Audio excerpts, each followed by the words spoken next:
Today I'm out here with Autumn. Autumn, how old are you? 19. Autumn, how long have you been using blues and out here homeless? For blues, I've been using more than like 2 years or more, and like homeless, it's been like on and off. But recently, it's probably been over like 4 months or so. Mainly because I chose doing blues over than listening to people that were trying to help me and everything. And I'm surprised that people out here are like trying to like get me off of them. But me, because I'm too stubborn, I don't want to listen. But I'm like, you know. Do you still talk to your family? Do you have their support? I never talked to my mom because my mom, she was like a G, like, you know, G thing. And so then I wasn't with her. I was mainly with my grandma, but in and out of DCS with my older sister. But pretty much, no, not really, because none of my family's more into, like, if you have money and all that stuff, then they'll talk, or they're either in jail or dead. And do you have any, like, younger siblings? No, I'm the youngest in my family. And are there any dangers that you experience being out here by yourself? To be honest, yeah, a lot of stuff. Getting into trouble, especially because like I steal too much, and like I know I can own up to that for one, and like I had to learn it the hard way too, because like you can't be stealing just from anyone out here, because then you can get caught stealing by the wrong people, and like I could like not be here and all that stuff, and there's like it's not safe or anything out here or that, but it's still safe, but not like, you know, safe. Have you ever tried professional treatment? Nope. I went once. I got really sick because from Banos, they don't know what it was, but it almost killed me. And like people had to bribe me to go because I was too scared to go to the doctor.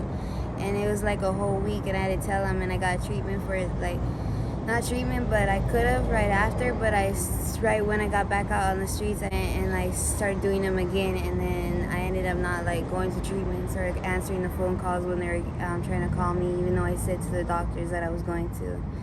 And then the second time was when I went to jail, because I was like, of course I didn't get no treatment there because it was just like an overnight thing, but still it was like I went through those withdrawals and all that. But me, I want to, but I'm too scared to go like over there by myself. It's just too like scared. That's my problem. So you're scared of going to treatment, but you're not scared being out here? Like, it's because I'm used to being out here and everything and all that. And different ones ask me, it's like, what am I scared of? It's just probably maybe the fact that if I stop doing drugs, then am I gonna like start doing again? Or like, if the same people that I was friends with, like, am I still gonna be friends with them because they're gonna still want to do drugs? Or like, if I'm gonna be able to like prevent myself from redoing it again? Like, cause how you see some of these people like doing like, you know, going to like rehab and all that, and then still coming back out and then going through like the same thing again, but then they're still trying to say, oh well, you can still do it and all that, and it's so easy, but they make it like seem so easy, but it's not easy and everything. What do withdrawals feel like for you? To me, it's mainly in the head, but it's like they say, it's like your body starts to need it, but after you could pass like maybe like 2 or 3 days, depending on how like your mentality is, then you can actually go through it.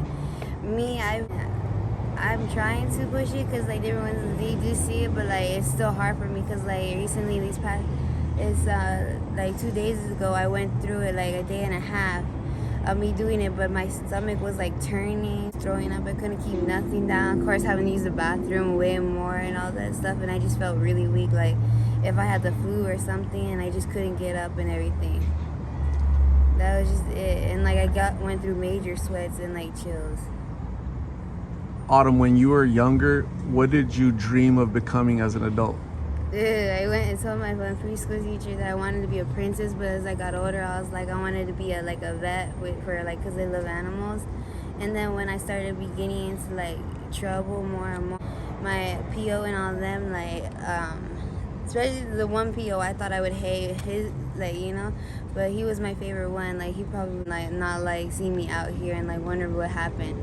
But he was saying that because like how I can talk myself into things and like how I talk myself to the judge and all that. That they said I would be like a good lawyer and all that stuff. And I thought of it too, but I'm like, you know how you only have like one trial getting into being a lawyer and stuff? It was like, you know, I feel like I've actually failed. Just because, like, too much people, like, out here, they put you through, like, they put, like, you know, stuff in your head. So then I have, like, that mindset, too, sometimes. Just, like, I'm too shy to be on camera and all that. That, like, I can't do that. Nothing, I'm not going to get nowhere better than just me being out here. Or anywhere like my family. But you know that's not true.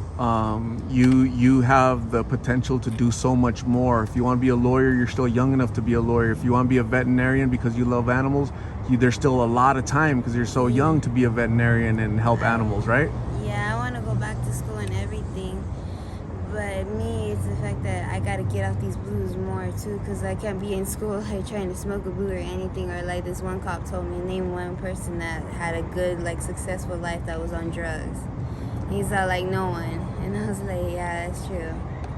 So, Autumn, what steps do you need to take to go finish school, to go be a veterinarian? What do you need to do?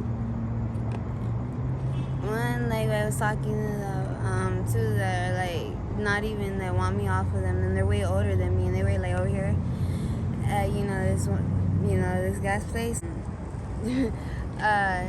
That it's first to get rid of the people that are also around me, because if I stay around people that are bad influences on me, well, even I'm a bad influence on people too, if I can stay with the same people. But surround myself with people that are positive, actually want to get off of these drugs, and not just say that I want to and then just, you know, not do it. And like literally just start doing it now, because I'm not gonna get any younger, and soon it's gonna be where I'm gonna have to just get my GED, and I'd rather just go back to school and actually get my high school diploma, and actually not like fool around this time, and like actually this time maybe ask for help and all that stuff, even though it's like hard for me to ask for help. And I know one thing I want to do is like, even out of my whole family, and I may not fucking want to like own up for it, I still want to go say sorry to my grandma, like, especially that.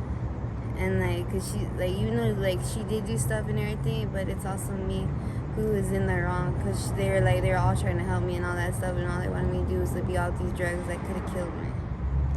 So those are really great goals. You want to go apologize to your grandma for whatever happened. I mean, that's good. You should do that. Mm-hmm. So I'm going to give you my information so that you can contact me. We can stay in touch. When you decide to go to treatment, I'll take you.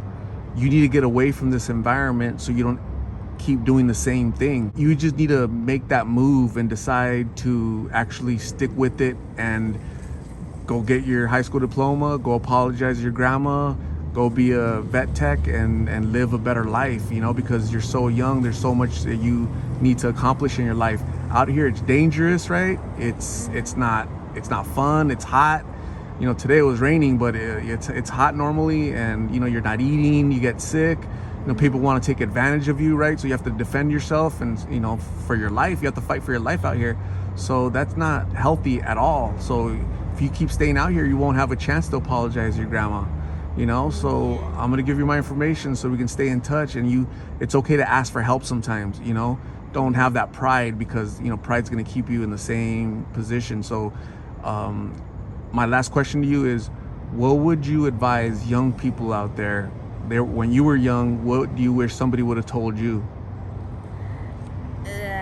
Not to like always give into like peer pressure just because other people are doing it, not just to be like your own person. And even though like you see people around you doing it, or you're growing up around like stuff that isn't like a good environment and all that, still try to strive for your best, and not just because people say stuff put you down or anything, that you can still like do good, and like, you know, because I wish I would have heard that, because then I probably wouldn't have been in this situation, and then maybe like it would have been a whole different route, instead of me following, seeing that there's stuff that was like more like, you know, even if it's like easy for you to like it right in front of you or like easy to get a hold of, still just don't do it, because then it's just like you're gonna end up like all these other people. You don't want to be old out here begging for money and all that stuff, because I don't want to. I'd rather be out here rolling up like in a car or something with like money and all that stuff, and I don't want to be like stealing all the time, and like, you know, like I'd rather be having my own money and everything. So that's a great advice. The first person that needs to listen to that advice is you, right? Strive for something better, because there's a lot better things out there for you. And so I really appreciate you opening up yourself, being vulnerable, and sharing your struggles with everybody. This is going to be seen by at least one person that's going to decide not to try blues because they don't want to end up living this lifestyle that you're living. So it takes a lot of courage to open up. So I appreciate your time. Like I said, we're going to stay in touch, and I'm going to get you some food for later, okay? Okay. So thank you very much. We'll talk soon, Autumn.